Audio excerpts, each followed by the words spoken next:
You are listening to an American Free Press podcast. Joining me on the line is Lulu Campbell from Georgia. Lulu, thanks for joining us today. Thank you. Lulu, I read an article online just the other day. You were held up by two young, looked like black men, and they fired a gun at you. I want to get into that in a second, but before we do, for the benefit of the listeners, just give them a little bit of background about who you are. Okay. My real name is Louisa Campbell, and people know me by name Lulu, by all my customers, the people around in Georgia. Okay. And where are you from, Lulu? Philippines. Okay. And what do you do here in the United States? You're living? I own a lot of stores, convenience store, play market, beauty supply, gas station, different town, different cities. Okay. And all of them are in Georgia? All of Georgia, yes. Okay. And whereabouts in Georgia? I got 5 in Macon, and I have some in Fort Valley, and I have one in Columbus, and that's what I know. There's a lot of them. Sounds like you're a very serious entrepreneur. You obviously know how to make money. There's only a couple stores I can support myself. Yeah, a couple stores only. But look at me, and I need to help people. I'm growing up poor, and I want to be giving people jobs. Instead of robbing people, raping people, and talk the money, and killing people. So the only way I can stop that crime is maybe I can give them the job, and then they'll be okay. So that's why I'm opening more stores and giving the job. So each store I had is 4 people I can hire. So it's 4 people out of the crime. See? That's what I'm trying to say, people. Right. So the only reason you operate your stores is to employ people so they don't go towards crime. That's right. Pretty much all the money you make goes to charity, right? Yes, that's the one going on all charities. It says here in the article it goes to some of them at least, the Fraternal Order of Police, Cancer Research, and Haiti Relief. Yes, Haiti, yeah. The most bigger I give is the Haiti because out of country, so I want to help out of country. Actually, I have one woman talking to me why I'm helping people in other country. I live in the United States, and I told them, I said, well, I'm helping the United States too. I'm not only helping Haiti. Right. So they did not know what foundation I've been helping. They don't know about that. Right. So, well, everybody's always got something negative to say, right? Instead of her giving money. Right? You're never going to get away from that. So I'm looking at the article here. I originally saw an article online in the Mail Online, which is a British newspaper, and the headline of that is Gun-Toting Grandmother 57 Foils Robbery in Wild Suburban Shootout. And then I found another one in the Telegraph, which is a Georgia newspaper, and the headline of that is I carry a gun all the time, says woman who thwarted Macon holdup attempt. Just for the benefit of the listeners, you were, I guess, dropping off your grandson, 15-year-old grandson? 15 years. Okay, kind of late at night, though, right? Yes, dark. About 1, 2 in the morning? Yes, 1 or 2 in the morning. Yeah. Okay, why don't you pick it up from there? What happened? Where were you coming from and going to? I was come from my other store, the name Shell, gas station, the Riverside. My store in my daughter's house is not far away, probably 5 miles, I think. So that time I dropped my grandson. And because my daughter went to Florida to take good care of something about my death, my son, so I babysit. So when I drop him off, I always turn on the lights on high beam to support my grandson be safe. But my hand's already in my gun. Just in case something going on there, that minute I'm already prepared to protect my grandson. So he went in. First thing he did is he went into his room. I followed my eyes to which light got to be on. And he did not turn on the kitchen because he was in the kitchen area. Why he did not turn on the kitchen light? That's what bothered me. So he went into his room, and I saw the light. And that's the one he went in first. That's why I was looking for the phone. And then I said, let me call him, make sure it's nothing been robbed inside the windows. That's what I'm looking for, my phone. When the time I was looking for my phone, that's when I realized my pocketbook is in the back seat, driver's side. I went out, opened my side, and then I went outside to open the back door and looking for my phone again. And then suddenly, somebody whispering in my head said, pick up your pocketbook and put it in the front driver's side. So when I put it in and then lock your door. He said, lock your door. So that's what in my head. So I followed that whisper. And when I did it, I start looking for my phone again. And that's the minute I hear, it's okay, I said bad words, though, what he said. Say exactly what you heard from this person. Okay. He said, give me your fucking money and open the fucking door. I look where the voice come from, and I see it's in the passenger side voice. I said, oh, my God, I will get robbed. He said, and I wasn't going to open the door, baby, because you're going to kill me anyway. And I said, I'm going to shoot through in the window. He said, it's a break in to me. I said, do what you want to do. But my eyes is concentrate to his gun. I learned about the gun because I've been trained about the gun. And if you shoot the gun is going to come out red, like a fire coming out. And when I see that one, I went back up my back to avoid that bullet. And then they went through my driver's side and broke all the windows. And then when I have that feel, he shoot first, and I put my hand up and shoot him. Okay. And then to that time, I was backing up my back and that's the time I saw the other person in the front of me. Because I have a high beam. That's when I see him. He put his arm in by the elbow. You can see me through because the high beam, and then shooting me in the same time. And then that's the one I ducked to save myself, not going to be hit his bullet. So when I shoot back to him, because I ducked, my hand went up. I missed him. And that's the one I know. Police told me I shoot back. And the police interviewed me and said, Lulu, did you shoot back? I said, I don't even remember. It's so fast. I don't really remember. And then they show me in my car. They say, Lulu, this is your bullet. That's why you miss him. So that's the one in the windshield. And then the gunman shooting under the car went to the water pump and went through the dashboard, the hood, 9 bullets in the hood and 3 bullets under the car. And that 3 bullets, if it went through, I got hit by driver's side. That's a 3 bullet. And the problem is the bullet didn't get through. So the bullet stopped right there. So that's what saved me. Policeman said, there's no way I'll be alive.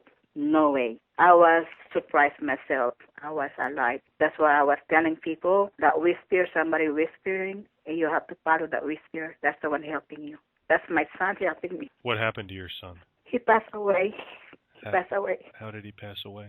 Yeah, they said Caesar. I don't know what that Caesar means. Somebody tried to survive him, and he didn't get survived. Sorry. And that's what hurt me a lot. That minute, I said, I'm going to follow my son, and only 2 weeks apart. And I have to save myself to protect my daughter and my grandson. I have to be survived. If I don't survive, nobody going to support my daughter and my grandson. I have to fight for my life, to do something for myself. And I did. I made it. I made it to all that bullet. I've been told 27 shots. I said to myself, 27 shots? That's a lot shot. Only for me is 1 shot, you dead. But 27 shots, that's very lucky. Very lucky. I want to back up a little bit to when you were saying that you were coming from your Shell gas station store on Riverside to your daughter's home, and that was only about 5 miles away. 5 miles away. Right. Is it very dangerous in that area? Yes, yes. In Macon, Georgia, it's very dangerous. So what makes it dangerous? A lot of thugs, a lot of bad people. A lot of people, those good people, but these people, they don't want to work. That's why I'm trying to tell you, I hire people, and I don't even ask for references. I don't ask for report from the police. I don't ask that. I want to give them a chance. If they're bad people, they're going to change their life. They're going to turn around their life, and they're going to become the good life. So that's why I never ask that in application. I don't give them application at all. I just asking them, are you willing to work in my shift? Are you willing to be honest with me? Are you willing to be working any time? Yeah, and they say yes, and I hire them. Wow. That's all. I don't have no application. So most of these thugs that don't want to work, do they have anything in common? Are they all white? Are they all black? Most of them, a lot of people, thug is black, some of them white. You don't know. You cannot tell. You cannot judge person, you know. But I mean, from what you know, from driving around and seeing what you see and reading what you read and knowing what you know, are most of these thugs black?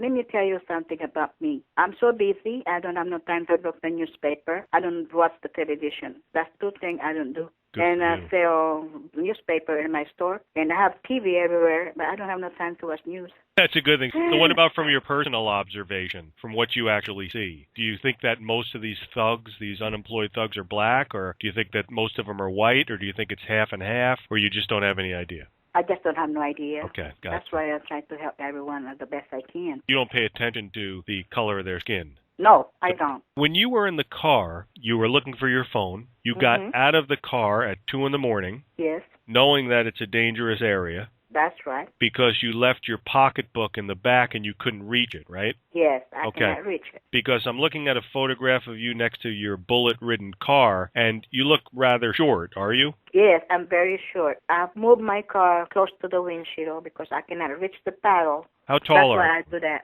Oh, about 4'7", 4'8", something like that. Okay. I'm very short. You know, you're little relatively, and of course there's nothing wrong with being that height, just like there's nothing wrong with being 7'7". But the point I'm making is that that's why you had to get out of the car, because if you didn't get out of the car, you would have had to crawl into the back to grab it. Yes. So you took a chance. You took a chance. You got out of the car. You got your pocketbook. Then at that same time, a voice came into your head, which you believe is your son, saying, "Get back in the car and put the pocketbook on the front seat." Yes. To protect you. Okay. And lock the door. And lock the door, too. And that's what I was going to ask, was the door locked? And they were. So shortly after that, you saw somebody or you heard somebody talking to you from the passenger side window, right?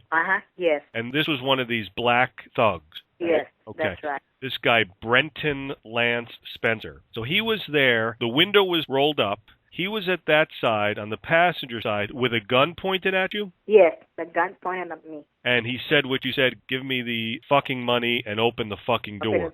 Yeah. Right. He shot first, right? Yeah, he okay. shot first. How soon after he said that did he shoot? When he said that 2 words, "Give me the money and open the door," and I said no, because if you're going to open the door, you're going to kill me anyway. So he said, "I'm going to shoot through the window." So that's what he did. So he told you he was going to shoot through the window? Yes. You didn't have any problem hearing him, and he didn't have any problem hearing you through the window? Nope, it's too close. It's talking loud. Okay, what kind of car did you have? Toyota Tacoma pickup truck. So he heard you, you heard him, no problem. When he started talking, of course, you had your pocketbook because you were looking for your cell phone. And you had your hand on the gun, right? My gun's always under my leg, all the time. Okay, what kind of gun is it? 38 special. When I know I go get robbed, so my hand already in my leg. Okay. Under my leg, but he did not know what's under the leg. Right. Did you have the light on in the cabin of the car? No, no lights on. Was the car running or were the lights just on the outside? It's off because I need the key to go out in the back because I have another lock for my door. The car was off, but the high beams were on. Yeah, high beams on. He said what he said. You said you're not going to open it because you're going to kill me anyway. How soon after what you said did this savage shoot his gun into your car? After he said it, that's one. I was concentrating his gun. I'm waiting for if I see the red spot from the gun, I know that's a fire. Right. And that's the one I've been trained from my ex-husband. My ex-husband is a policeman, military policeman, and my son is military intelligence. So really, we're all carrying guns. And they trained you? Yes, he trained me. So he fired the gun. He fired the gun, yes. Right, you saw the red flash. Mm-hmm. The bullet shattered the window, I guess. Yes, And obviously it missed you. Yeah. Did he fire again? Only I know, I don't remember. He fired again because so fast. I don't remember how many fire he fired. The same time I saw him firing, and at the same time I raised my hand and fired back. That's all I remember. I don't even know I hit him. Right, but you did hit him, though. Yeah, I did hit him. I find out I hit him when the police, I was another street because I drive around. Police come in and said, ask her what kind of gun she had. And then hearing about what police said, I said 38. And then, oh, you got it. That's what they're talking to police. Oh, you got it. And then I answer him, what do you mean I got it? And they said, you got that man, baby. You got that man. Then I start praying for him to be survived. Right. I don't want him to be dead because I don't want the mother. All of us come from the mother, and I don't want the mother realize his son died or something. I don't want the mother feel it, what I'm feeling now. I'm still hurt. Every time I talk about my son, I cry. I understand. I'm not ready to let him go. No, how long ago was this, Lulu? About 2 weeks. Oh. He died before his birthday. I think it's 6 or 7 days more to be his birthday. I think he died in 31. I'm so sorry about that. I'm still crying every day. I cannot work, and I just cry. I cannot work. I know there's a lot of people around the United States and the world that are so happy that it turned out the way it did. And they're so thankful that you're okay and that you struck back. And I know you didn't want to strike back to hurt the person, but this person, and it seems like there's a lot of people like this in the United States specifically, they think nothing of murdering people. and I look at the picture of your car, and I see how this other savage put all these bullets in your car without any regard for what he or it, I'll call it it was doing, because it's not human, it's a savage when somebody does this. After you fired, did you see what happened to that guy, or were your eyes immediately drawn to the front where the other savage was?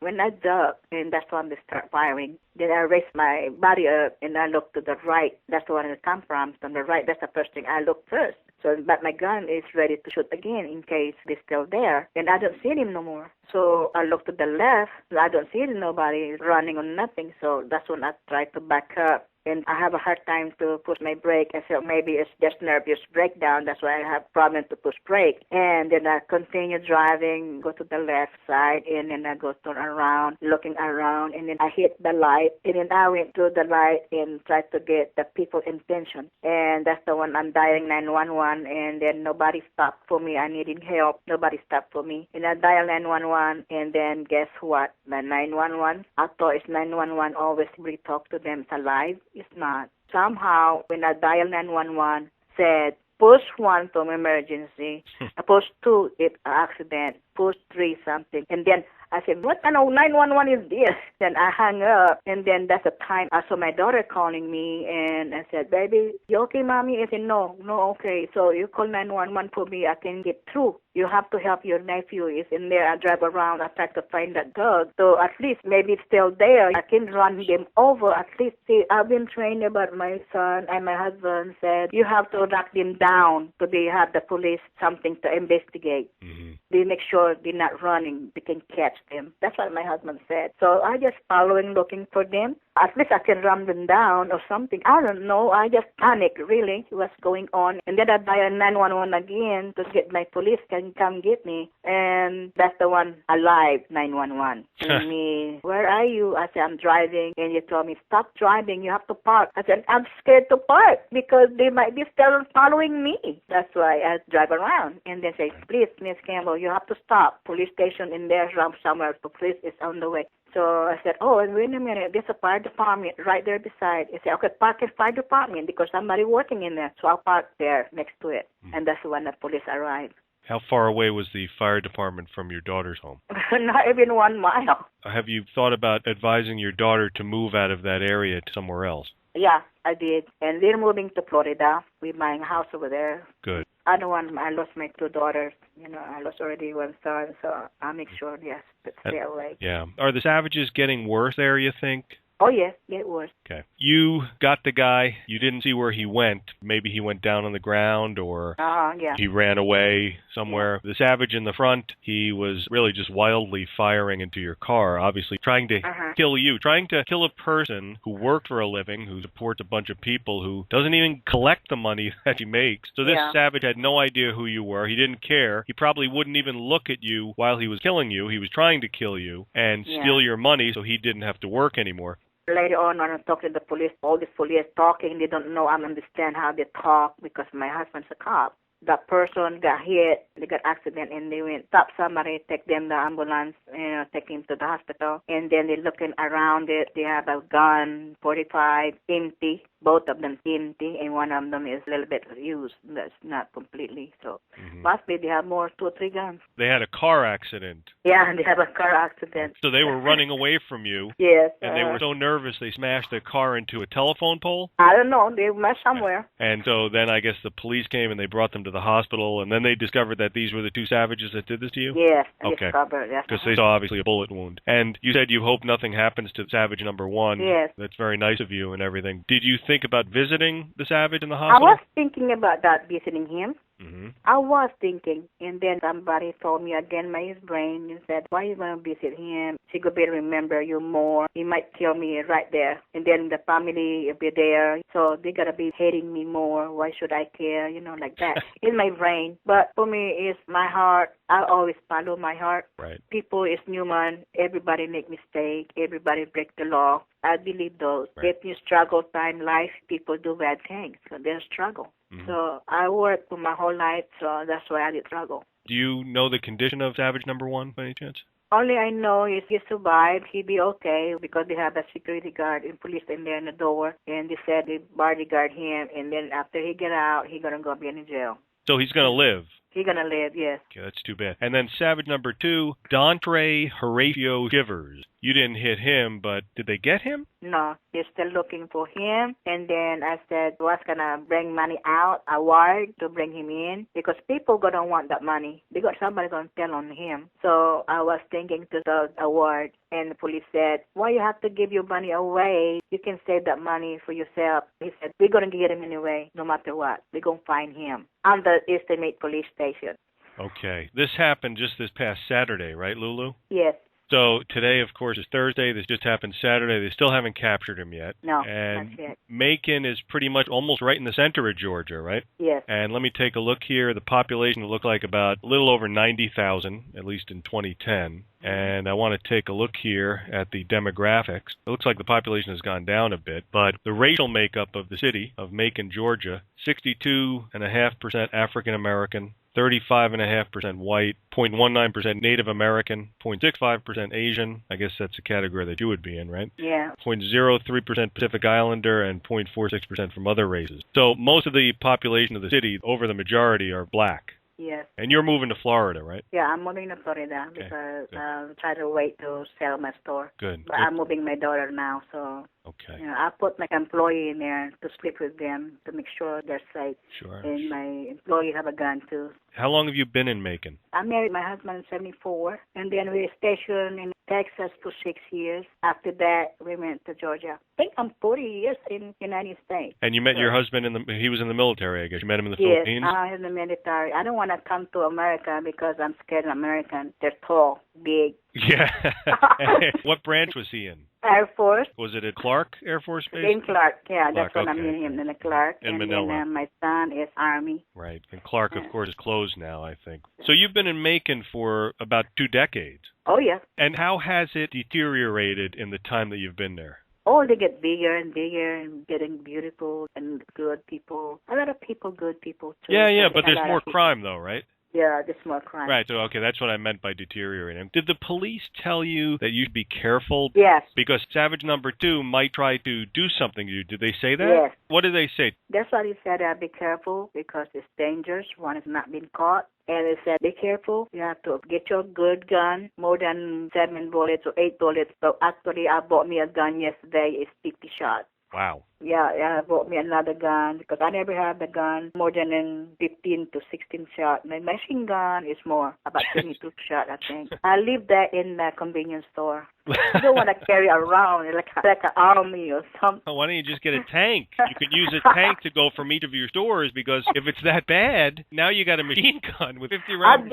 I've been having a machine gun. So I went to the store yesterday and actually they see me and the other one said, damn it, come over here. I'm going to sell you a gun more than yours 38. So I don't know how many shots, 7 or 8 bullets or something. I'm going to sell you more than that. You need to get this kind of gun. So they sold me a gun yesterday. I bought me 3 guns yesterday. It's easy to buy guns in Georgia? Oh, yeah. You have a new law. You don't have to carry a license we have weapons. All you have to do is you don't have no background. You don't have the background, and then you're allowed to do it. And then especially you have to put you around your car, your body, showing. They just passed that law about a month ago, I think. Were you worried that the police were going to arrest you? Yes, I worry because when I find out he gets shot, and I said, oh my God, I'll be a murderer now. And then I asked the police the next day, I said, I'm okay, do I have to need a lawyer? And he said, no, Miss Gilmore, you don't need no lawyer. And he said to me, you're really cleaning the city. That's what only he said. You're cleaning the city. Yeah. So yes, you don't need a lawyer. I said, I'm sure. Yeah, I'm sure. That's a self-defense. That's right. I said, oh, that's good. So I don't have to get the lawyer. They don't give me a lot of information. People ask me questions, I tell the information. Right. I don't know why. I cannot keep secret. Well, that's good. I believe myself. I don't lie. So, and then they told me be careful. That's when we bought another gun. Now I'm carrying 2 guns in my head. One is 380 and one is 38 because I lost my 38 because they took it. They keep it for evidence. So I have to buy me 38 again. They're going to give it back to you, though, right? They're going to give it to me about 6 to 8 months, something like that, as long as they finish the court. Hope they catch savage number 2, get it off the street, because you got one savage off the street. Like, hopefully it'll stay off the street for a while. Of course, they're going to put it in prison after they take care of it medically with taxpayer dollars, and they'll put it in prison, use taxpayer money to keep it in prison, give it all the meals that it needs, let it watch cable cable TV, let it work out with weights, and then come out and commit crimes again. Yeah. It's a sad state of affairs in the United States when something like this happens over and over again. Can I make a comment? Of course. Okay. My comment is I'm giving this to the woman. I want them to carry guns, at least two, one to the car, one to their hips. Because most of the women get raped, most women get beat up by men. So we need to stop that. For these men like to beat us up, to rape us, that's protection for yourself. It does. Like me, that's when I survived. If without that gun I had, I'm dead anyway. So I'm advising the woman they need to carry guns. That's great advice, Lulu. Lulu Campbell, I want to thank you so much for the time you spent explaining all this to the listeners. I'm so happy personally that it turned out the way it did. You're a great American. You're a great woman. I wish more people were like you and did what you did and feel what you feel. And I hope you're careful. I hope they catch this other criminal and put him away for a long time. And I hope that you sell your places and you get the right price, because obviously you're such a nice and kind person and you're not looking out for yourself. You're just taking care of everybody else. And thanks so much for all the time you spent. You're welcome. Thank you for talking to me. At least I get my stress out. I'm glad I could do whatever I could to help. Thanks again, Lulu. Thank you so much. Bye.